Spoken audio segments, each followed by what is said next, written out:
오늘 저희가 읽은 이 본문에 보면 이 죄라고 하는 것이 등장을 합니다. 죄라고 하는 것은 사실 기독교에만 존재하는 것은 아니죠. 세상의 여러 중요한 종교들을 보면 이 죄의 문제를 아주 중요하게 다루고 있으며 죄를 범하였을 때 그 죄로부터 벗어나는 것에 대해서 이모저모로 가르치고 있는 것을 보게 됩니다. 어쨌거나 우리가 쉽게 얘기를 한다면 저와 여러분은 모두 다 죄를 지었고 죄인입니다. 죄를 지었기 때문에 죄인이 아니라 죄를 짓기 이전부터 우리는 죄성을 가지고 난 죄인이기 때문에 죄를 짓는 사람들입니다. 그러나 제가 오늘 이렇게 여러분 앞에 서서 이 죄의 문제를 다루려고 할 때에 그것이 마음에 편안하게 들릴 수는 없을 것입니다. 죄에 대한 설교를 들으면서도 마음이 편안하다라고 하면 조금 이상할 수 있겠죠. 오늘날 많은 교회 가운데 이 죄라고 하는 이 설교는 굉장히 파퓰러하지 않은 것을 저희들이 보게 됩니다. 불편함을 일으키고 부정적인 이미지를 갖다 주기 때문에 별로 죄에 대한 설교는 그렇게 인기를 끌지 못하고 있습니다. 이것은 비단 교회뿐만 아니라 세상에서도 마찬가지일 것이에요. 세상은 죄를 죄라고 부르지 않습니다. 죄를 실수 혹은 오류 혹은 우연히 그렇게 생긴 것이다 라고 얘기하는 경우를 종종 들어보게 됩니다. 전에 제가 예수님을 믿고 나서 우리 아버지에게 이제 전도를 하려고 했습니다. 아버지에게 아는 거는 별로 없지만 아버지 죄를 회개하시고 예수를 믿고 구원받으셔야 합니다. 이렇게 얘기를 했어요. 이렇게 들으시긴 잘 들으시더라고요, 처음에. 그런데 이제 죄에 대한 이야기를 이렇게 여러 번 언급을 하니까 갑자기 이렇게 버럭 화를 내시면서 하시는 얘기가, 야, 이놈아, 내가 왜 죄인이냐? 이렇게 얘기를 하는 거예요. 내가 무슨 죄를 지었다고. 내가 무슨 범법자도 아니고 또 사회법을 어긴 것도 아니고 그래도 나름대로 양심 따라서 바르게 살아오려고 했는데 왜 나를 죄인이라고 그래? 그렇게 팍 거부하시더라고요. 정말 당연한, 어떻게 보면 이해할 만한 반응이라고 할 수가 있겠지요. 그렇죠? 세상 사람들 가운데 이 죄라고 하는 것 혹은 죄인이라고 하는 이 단어는 굉장히 귀에 거슬릴 수밖에 없습니다.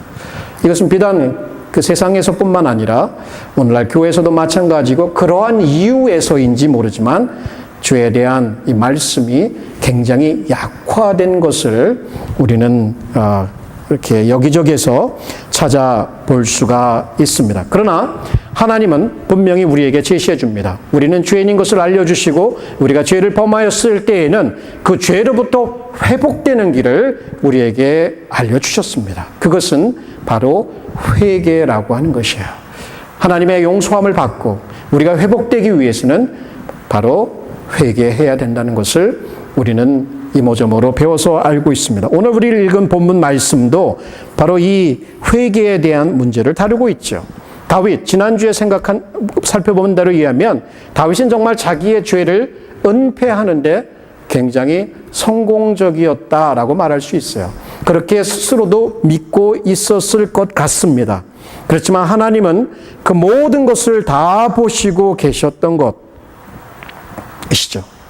자, 이 상태에서 다윗의 이러한 정말 말할 수 없는 죄에도 불구하고 하나님이 계속해서 그를 품으시고 사랑하시고 기회를 줄까라고 하는 질문이 듭니다.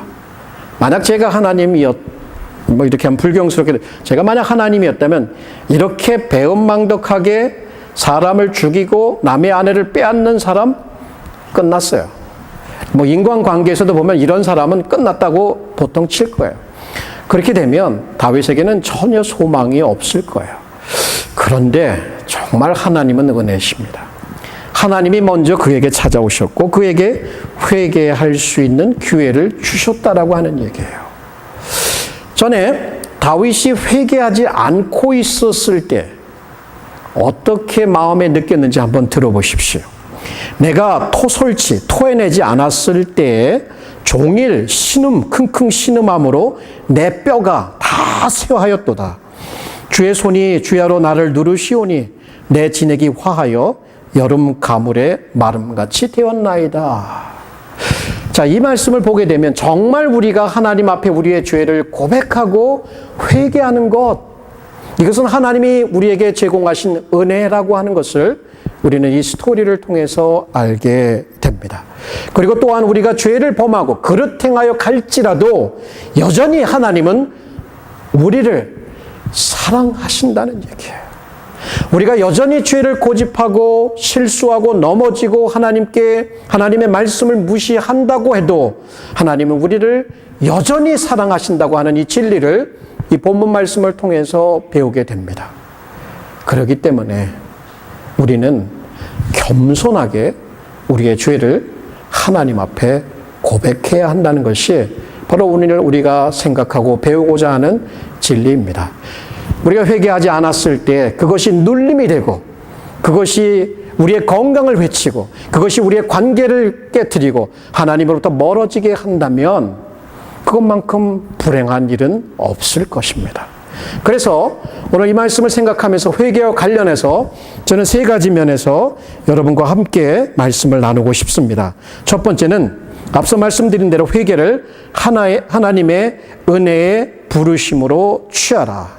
자, 회개를 하나님의 은혜의 부르심으로 취하라. 이 사무엘하 12장에 나오는 이야기는 회개를 통하여 회복되는 다윗의 모습을 보여줍니다. 그렇지만 이 사무엘하 11장 마지막 부분에 가서 우리는 질문이 생깁니다. 하나님이 다윗에게 다시금 기회를 주실까? 하나님이 저를 버리시는 건 아닐까?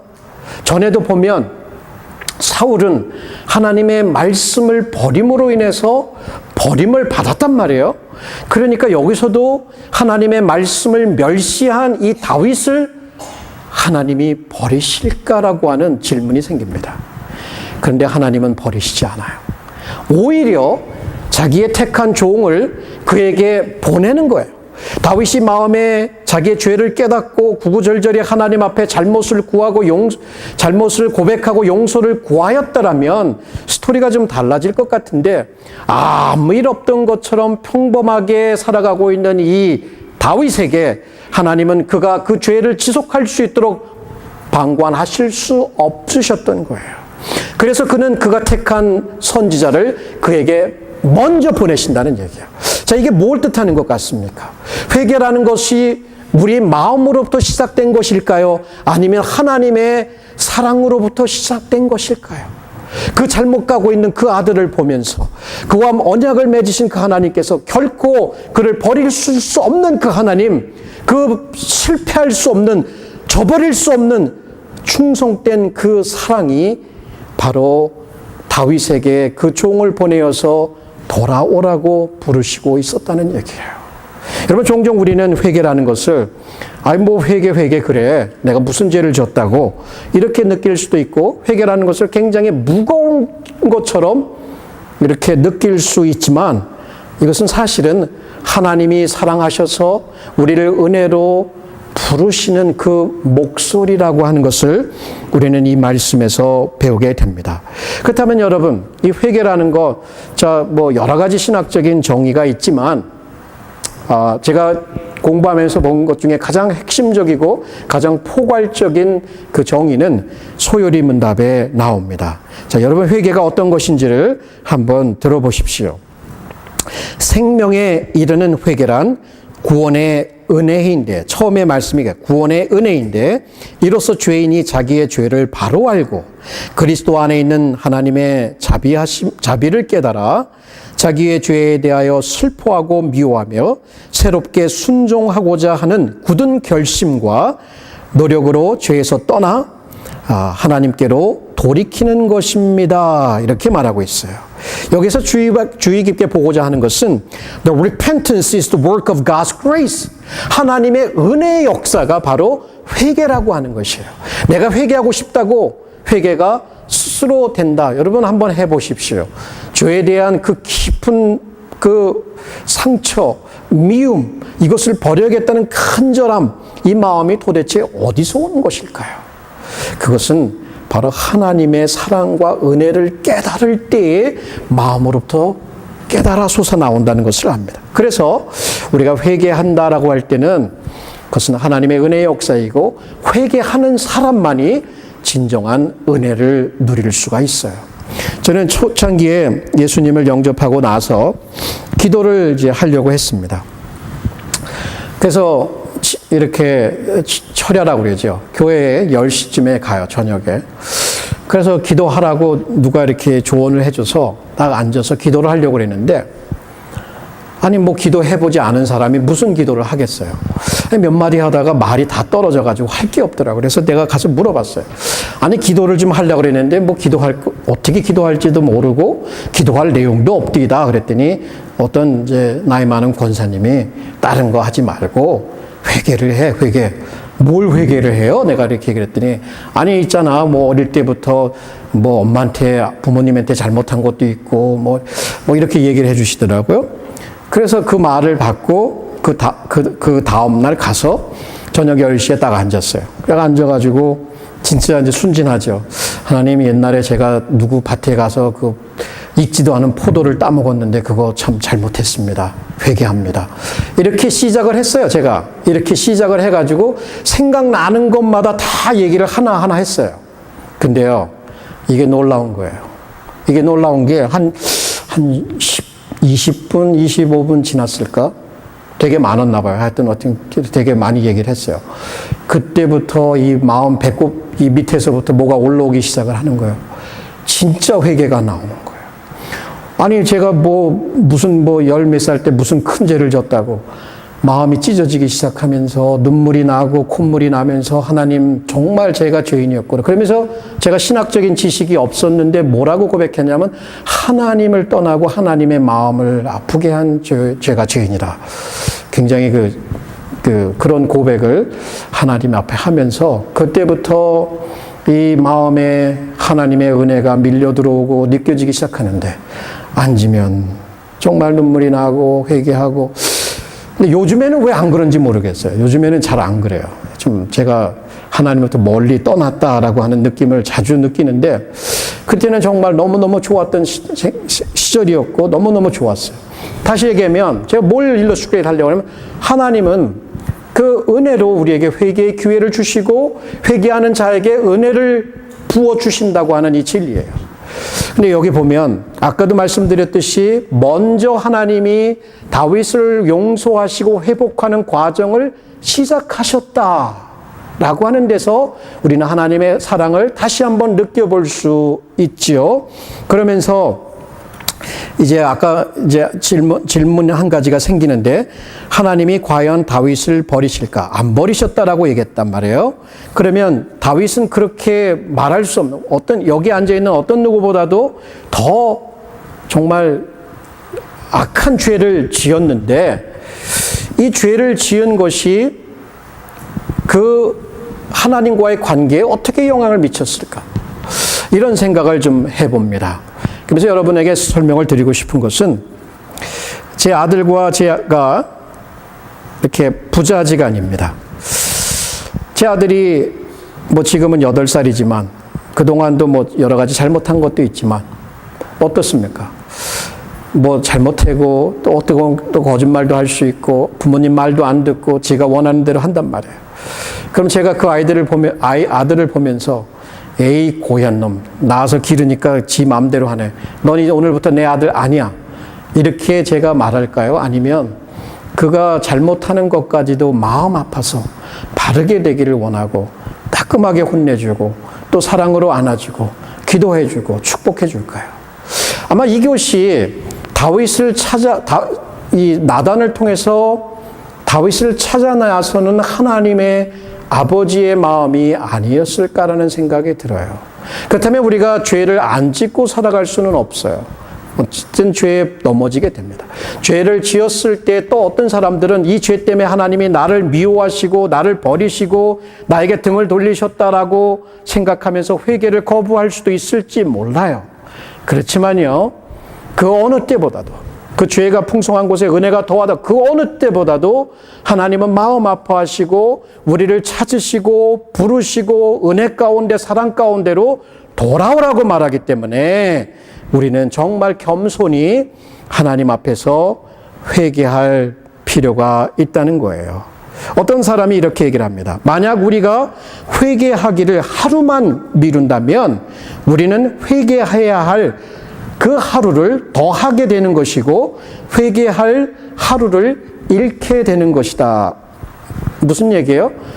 회개할 것은 바로 이 시간이며 오늘이라. 은혜 받을 날은 오늘이라고 하는 것을 우리에게 말해 줍니다. 하지만 여러분이 회개하려면 저와 여러분이 생각하는 그 죄가 무엇인지에 대해서 동의할 수 있어야 합니다. 전에 그 남미에서 콜롬비아라고 하는 남미에서 온 사람하고 대화를 했습니다. 그 사람에게 부지런히 또 이렇게 복음을 얘기를 하려고 하는데 이 사람이 그 죄라고 하는 말 얘기하지 말라고 얘기를 하더라고요. 우리는 죄를 짓는 게 아니라 우리는 실수하는 거다. 우리는 지금 배우는 과정에 있기 때문에 누구나 배우는 사람은 실수하는 것이 죄가 아니다. 나는 죄 짓지 않았다. 나는 죄인이 아니다라고 고백하더라고요. 그렇기 때문에 그 사람에게 있어서는 전혀 회개해야 될 필요성을 못 느끼는 거예요. 잘못한 거 고치기만 하면 된다라고 얘기를 하는 거예요. 하나님 앞에서 그게 죄가 아니라고 생각했던 것이죠. 자, 여러분, 제가 오늘 이 시간에 회개를 하나님의 은혜의 부르심으로 여러분 마음 가운데 취하라고 권면을 드릴 때에 내가 정말 죄인이라고 하는 사실에 여러분은 동의를 하시고 그것을 깊이 마음 가운데 느끼며 하나님 앞에 나오실 필요가 있습니다. 자, 두 번째는 하나님의 기소를 남이 아닌 자신에게 적용하라. 참 말이 어려워요. 제가 이 영어로도 써놓고 한국말로도 번역을 하려다가 apply God's indictment to yourself, not to others. 이게 뭐냐면 여기 지금 나단 선지자를 보내가지고 쭉 얘기를 해주는 거예요. 이렇게 얘기를 하는데 거기에서 그 비유 같은 말씀이잖아요. 얘기를 해주니까 그 얘기를 들었을 때 다윗이 어떻게 반응했는가를 지금 제가 얘기를 하고 있는 거예요. 자, 어떤 얘기를 했습니까? 한 도시에 가난한 사람과 부한 사람이 살았어요. 이 부자는 양도 많은 재산을 거느리고 행복하게 살고 있어요. 근데 어느 날 자기에게 그 게스트가 찾아왔는데 그 게스트를 대접을 해야 되는데 자기의 양을 잡아서 대접을 하지 않고 저 가난한 사람에게서는 하나의 어린 암양밖에 없었거든요. 그는 같이 생활하면서 가족처럼 생활했는데 그것을 뺏어다가 어떻게 했어요? 그것을 죽여가지고 자기 집에 찾아온 그 손님에게 접대를 했단 말이에요. 이런 얘기를 하니까 다윗이 뭐라 그래요? 그런 고얀 놈이 있냐? 여호와의 사심으로 맹세하노니 그는 당연히 죽어야 된다고 손가락질하면서 얘기를 해요. 그러면서 더 나아가서 하나님의 법을 알았던 이 다윗은 한 마리 뺏었으니까 4마리로 갚아줘야 돼. 자, 하나님의 이름을 인용해서 당연히 그에게 죽어야 된다는 하나님의 심판을 선고했고 하나님의 법을 잘 알았던 다윗은 그것을 4배로 갚아줘야 된다고 말했어요. 근데요, 말이 이상하죠. 왜 자기 자신이라는 것을 전혀 깨닫지 못했을까요? 여기 가난한 사람, 여기 부한 사람, 이 두 사람 이런 스토리를 보면 언뜻 보면 잘 모를 수도 있지만 충분히 다윗 같은 경우에는 하나님이 선지자를 보내서 이런 이야기를 시켰을 때 거기에 커넥션을 연결을 시켜볼 만도 한데 전혀 딴 사람 얘기하는 줄 아는 거예요. 다른 사람 얘기하는 줄 아는 거예요. 죄에 대해서 남의 실수에 대해서 남의 잘못한 것에서 얘기를 하니까 이건 내 얘기가 아니야. 뒤에 쭉 떨어져 갖고 그런 너 고얀 놈 같으냐. 죽어 마땅하지. 이렇게 얘기를 하는 거예요. 그런데 거기다 대고 나단이 You are the man. 바로 그가 당신이다라고 얘기했을 때 어떻게 했어요? 와락 무너지게 됩니다. 와락 무너지게 돼요.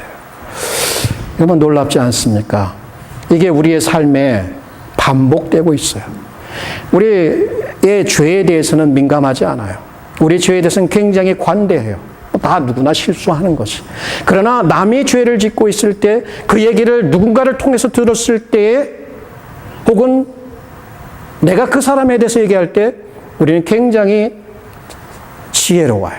하나님을 알잖아요. 이게 이렇게 해서 잘못됐고 이렇게인 경우에는 이런 처벌을 받아야 되고 하나님 말씀에 이렇게 했기 때문에 굉장히 의로운 이 self-righteous 자기 의에 빠져가지고 사람들을 이렇게 정죄하는 일을 잘합니다. 정말 잘합니다. 보수적인 교회일수록 정말 잘합니다. 저는 아닌 줄 알았는데요. 저도 그렇더라고요. 저는 이런 설교를 하면서 어떻게 그럴 수 있냐. 근데 제가 이 말씀을 준비하다 보니까 저도 그 중에 한 사람이에요. 우리는 그렇게 자기 의에 빠져서 죄에 대해서 눈이 멀고 사람들에서 박하고 그 사람들을 하나님의 심판자로서 그들을 심판하는 일을 굉장히 잘하고 있다는 얘기예요. 다윗이요, 자기 얘기가 아니라고 생각할 때는 아주 안전하게 느꼈습니다. 이건 내 얘기 아니야. 남 얘기야. 충분히 그럴 수 있죠. 그렇지만 손가락이 그의 가슴을 쳤을 때는 내가 그 사람이다. 거기서부터 진정한 회개가 일어났다는 얘기예요. 혹 여러분이나 저나 자기 의에 사로잡혀서, 종교적인 의에 사로잡혀서 나는 하나님께 은혜를 받았고 구원을 받았고 나는 의인이 되었다라고 생각하면서 어떤 사람의 죄에 대해서 들을 때 그것을 남의 얘기로 안전하게 들으면서 처방까지 해줄 수 있는 자리에 있다. 그럴 때도 있어요. 그렇지만 더 중요한 것은 그 죄를 짓는 그 사람이나 나나 동일하게 하나님 앞에서 부패한 하나님의 용서를 받아야 하는 그러한 죄인이라는 사실을 우리가 알아야 합니다. 여러분, 이 예수님이 이 이야기를 어디서 해주시냐면 누가복음 18장에 가면 거기에 그 자기의 의에 빠졌던 한 바리새인이 등장을 합니다. 그리고 또 하나는 그 당시 죄인 중에 죄수요, 죄인이라고 할 수 있고 모든 사람 앞에 역적이라는 소리를 들었던 이 세리가 나옵니다. 이 두 사람이요, 하나님의 성전에 갑니다. 교회에 간 거예요. 거기서 두 사람이 같이 기도를 해요. 한 사람은 세리의 기도를 한번 들어보십시오. 세리가 어떻게 기도하는가? 바리새인은 서서 따로 기도하여 가로되 하나님이여, 나는 다른 사람들, 다른 사람들 곧 토색, 불의, 간음을 하는 자들과 같지 아니하고 이 세리와도 같지 아니함을 감사합니다. 나는 일해에 2번씩 금식하고 또 소득의 11조를 드리나이다. 이게 세리였어요. 죄에 대한 이야기는 하나도 없어요. 근데 이게 바리새인이었어요. 근데 세리는 이렇게 얘기합니다. 멀리 서서 감히 눈을 들지도 못하고 하늘을 우러러 보지도 못하고 다만 가슴을 치면서 가로되 하나님이여 불쌍히 여기시옵소서, 나는 죄인이로소이다. 혹 우리가 자기 의에 빠져서 우리의 죄를 보지 못하고 있다면 바로 우리 다윗과 같은 처지에 있는 겁니다. 그러나 누군가가 혹은 말씀을 통해서 하나님의 사람이 그것을 지적했을 때 You are the man 했을 때 우리는 내가 아니다라고 얘기해서는 안 됩니다. 그렇습니다. 죄가 죄인입니다. I am the sinner 하고 하면서 하나님 앞에 회개해야 하는 것입니다. 여러분, 다윗은 이 죄의 용서함을 받은 자, 회개를 통해서 용서함을 받은 자의 복을 이렇게 설명을 합니다. 허물의 사함을 얻고 그 죄의 가리움을 받는 자가 복이 있다고 말합니다. 마음에 간사가 없고 여호와께 정죄를 당치 않는 자가 복이 있도다 하면서 하나님이 구하시는 제사가 무엇인지를 말합니다. 그것은 상한 심령이요 하나님이여 상하고 통회하는 마음을 주께서 멸시치 아니하리이다 라고 다윗은 시편 51편, 바로 자기가 이 밧세바와의 사건을 통해서 그 사건 후에 회개의 시로 하나님 앞에 남긴 것입니다. 어떻습니까, 여러분? 메시지를 들을 때, 오늘 다윗의 설교를 들을 때 이게 왜 나하고 뭔 상관이 있지가 아니라 이것은 바로 나에게 적용하는 거예요. 다른 사람에게 적용하는 게 아니에요. 나에게 적용하는 거예요. 그것을 잊지 마십시오. 회개할 때 다른 누구가 아니라 바로 우리 자신이라고 하는 사실을, 우리 자신에게 하나님께서 말씀하시는 그 하나하나 그것을 우리에게 적용해야 합니다. 하나님은 나단을 통해서 말씀하셨습니다. 내가 너에게 은혜를 베풀어서 너를 선택하고 너를 사울에서 지켜 주었는데 네가 원한다면 이것저것도 더 주었을 텐데 어떻게 네가 나의 사랑과 나의 은혜를 저버리고 그런 일을 할 수 있느냐. 그러면서 네가 한 일은 몰랐을 줄 알았지만 우리아를 죽이고 그 아내를 빼앗았다. 이렇게 고소를 합니다. 그러면서 그에게 심판을 내리지요. 네가 이 일을 했기 때문에, 네가 칼로 그를 죽였기 때문에 내 가문에서 칼이 떠나지 않을 것이다 하면서 심판에 대한 이야기를 이렇게 해주고 있습니다. 어떻게 보면 굉장히 마음이 무거웠을 거예요.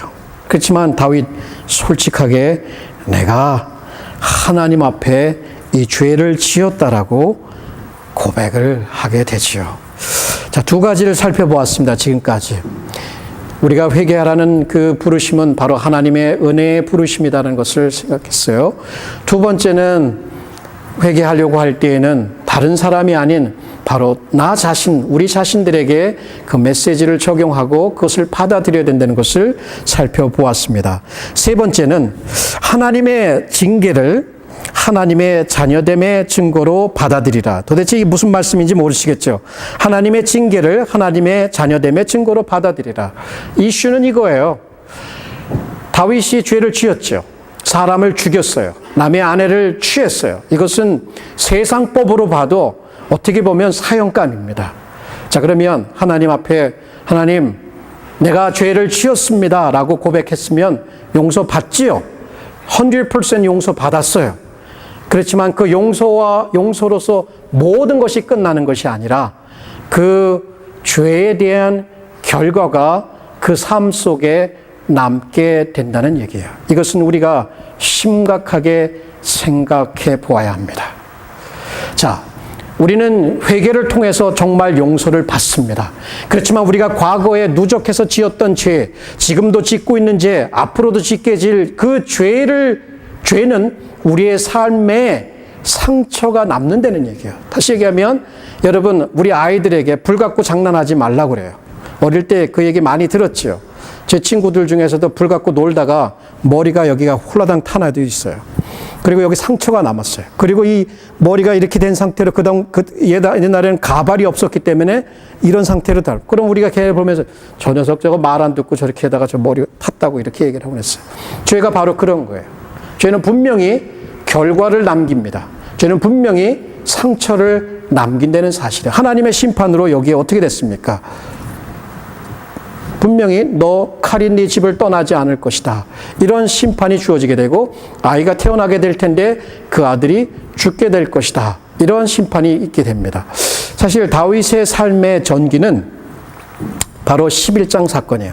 이 11장 사건 이후 12장에서 회개를 하고 그는 하나님 앞에 용서를 받았지만 그 후에 있어서부터 일어나는 다윗의 삶에는 그가 죄를 지었던 그 결과들이 이모저모로 튀어져 나옵니다. 가정 가운데서 큰 맏아들이 자기의 이복 누이였던 다말을 겁간을 하게 되죠. 그 사건을 제대로 해결하지 못했을 때에 압살롬이 그 형을 죽여버립니다. 그리고 나중에 그 마음에 악심을 품고 아버지를 몰아내고 왕 자리에 등극을 하게 됩니다. 다윗은 그 결과 처량하게 자기 아들에게 내쫓겨서 왕좌에서 물러나서 도망가는 신세가 됩니다. 그 후에도 여러 고난을 겪어 나갑니다. 여러분, 술 취한 사람, 술주전뱅이가 회개하면 용서받습니다. 그러나 술에 취해서 계속해서 마셨던 그 육체적인 상함, 결과들은 남아있을 수 있어요. 어떤 사람은 전에 들은 얘기인데 이 도박을 끊지를 못하는 거예요. 이 사람이 예수를 믿으면서도 도박하고 하나님 앞에서 회개하고 또 가서 유혹을 이기지 못해서 또 도박을 하고 나중에는 하나님 앞에 내가 이러려니 내 이 팔을 잘라버리겠다. 그래서 손을 다 잘라버렸네. 이게 뭐예요? 그만큼 하나님 앞에 회개한다고 했지만 회개하면 용서를 받지만 자기의 죄의 결과가 그 삶 속에 육체적인 증거로 남았다는 얘기예요.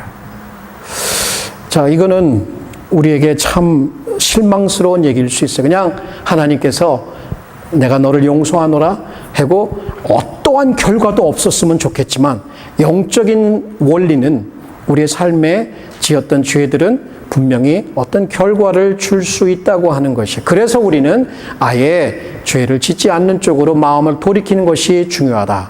그런데 여기에 보면 다윗이 이러한 징계를 받을 때에 그 징계조차도, 그 심판조차도 하나님 아버지께서 그 아들을 사랑하셔서 그를 더 거룩한 종으로, 그를 더 의로운 종으로 만드시기 위한 하나님의 징계요, 하나님의 매였다는 것이에요.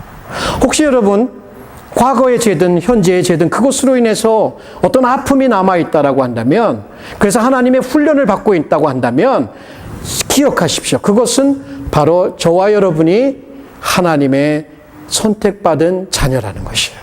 하나님이 우리가 죄를 무지막지하게 짓는데도 불구하고 아무 일도 하지 않고 우리를 있는 그대로 내버려 두신다라고 한다면 정말 걱정스러운 거예요. 그러나 저와 여러분이 하나님이 선택한 그리스도 안에서 끊을래야 끊을 수 없는 새 언약으로 그의 피로 용서하시고 산 하나님의 자녀들이라고 한다면 우리는 죄를 지을 때 분명히 우리의 결과가 따른다는 얘기예요. 용서받죠. 그러나 그 용서 후에도 우리가 지었던 죄의 결과들이 남아있을 수 있다는 것. 그렇지만 그 결과들을 지나갈 때 꼭 기억하십시오.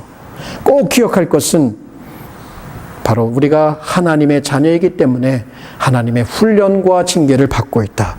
히브리서 기자는 이것을 이렇게 기록하고 있습니다. 한번 들어보십시오.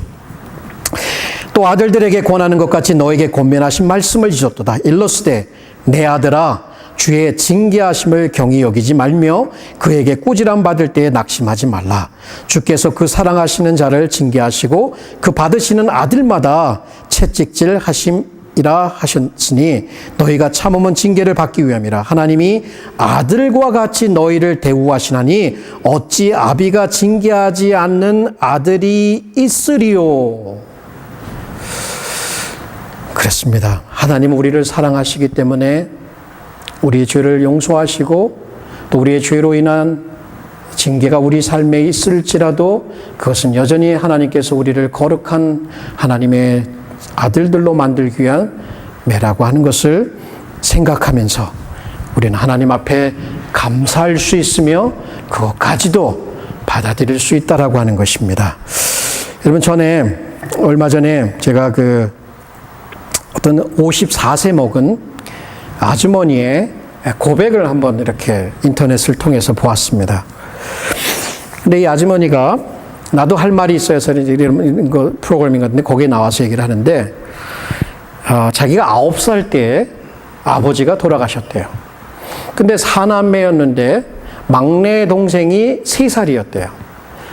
근데 그 당시는 굉장히 집이 얼마나 가난했는지 그 홀엄마 혼자 4남매를 키우려고 바득바득 악을 쓰지만 경제적으로는 먹고 사는 것이 굉장히 힘들었대요.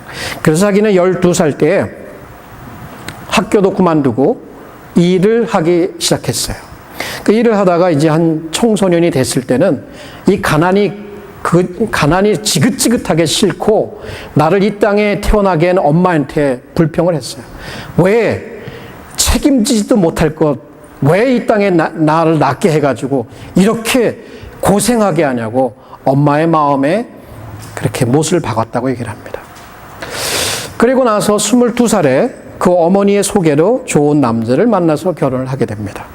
그리고 2딸을 두게 되었고 그 2딸을 그리고 어려운 환경 가운데서도 대학 교육을 다 마치고 큰애도 잡을 잡고 두애도 이렇게 일을 잡아서 일을 했대요.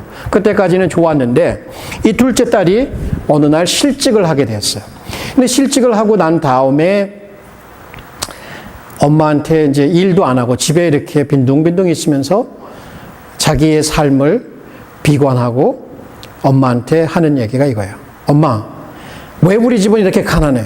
왜 나를 이 땅에 놓아놔가지고 이렇게 고생하게 만드는 거야? 책임지도 못할 거면서 왜 나를 낳았어? 이 말을 듣는 때 자기의 마음에 가슴에 못이 박혔대요. 그런데 그 순간에 무엇이 기억이 났냐면 자기가 어릴 때에 엄마한테 그렇게 못된 소리를 해서 엄마의 마음을 아프게 했는데 그 마음이 느껴지기 시작했대요. 깨달아진 거죠. 깨달기 시작하면서 내가 이렇게 우리 어머니에게 얘기를 했는데 내 딸이 나에게 똑같은 말을 하네. 우리 어머니 얼마나 마음이 아프셨을까 하면서 눈을 돌려보니까 그 어머니는 이제 스트로크가 와서 똥 오줌도 받아낼 수 없는 신세가 되었어요. 그래서 시설에 모셨다가 그 마음을 깨닫게 난 다음에 다시금 그 어머니를 집에 모셔오게 됩니다. 남편의 허락과 동의 가운데 집으로 모셔와서 그 어머니의 똥과 오줌을 다 받아내면서 수발을 다 하는 거예요. 그러면 어머니가 이제 딸이 외출을 하게 되면 어디 가니? 언제 들어올 거니? 이렇게 물어본대요. 그러면서 하는 말이 이제는 네가 내 엄마다. 이렇게 얘기를 한대요. 제가 왜 이 얘기를 하는 줄 아세요? 때로 우리는 깨닫지 못하면 우리가 죄 짓고 있는 거, 우리가 실수하고 있는 거, 뭐 사람 마음에든 하나님 마음에든 마구 해놓고도 나는 그렇게 할 자격이 있다. 당신이 나를 낳아놨으면 나를 책임져야 되는데 책임지도 못할 거 왜 이렇게 했냐? 하나님 앞에도 그렇게 얘기할 수 있어요. 왜 나한테 이렇게 갖고 나 죄 짓게 만드느냐? 이렇게 얘기할 수 있어요. 그러나 우리가 중심에서 진정한 깨달음을 그리스도의 그 십자가의 사랑을 그 그리스도의 그 은혜를 마음 중심으로부터 깨달아 알게 되면 그때는 누가 시키지 않아도요. 누가 시키지 않아도 그 죄를 고백하게 되고 자기의 삶을 개선하게 되고 이 54세 먹은 아주머니가 그 어머니를 사랑으로 다시금 수발하면서 내가 얼마나 우리 어머니의 마음을 아프게 했는가. 내가 얼마나 우리 주 예수 그리스도의 마음을 아프게 했는가.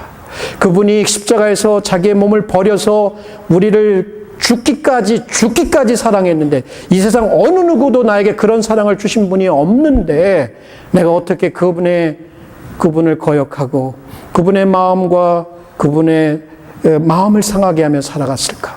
이것을 고백하면서 우리의 삶이 개선이 되는 거예요. 전에 도둑질하던 사람은 더 이상 도둑질하지 않아요. 그죠? 전에 죄악된 삶들이 끊어지기 시작하는 거예요. 이것이 바로 평생을 통해서 이루어져야 되는 우리 삶의 회개인 것이에요. 여러분 예수 그리스도를 정말 믿으십니까? 그분의 십자가의 사랑을 믿으십니까? 그렇다면 그 십자가의 사랑에 우리가 얼마나 부족한지를 비추어 보십시오. 우리 교회를 보십시오. 우리 가정을 보십시오.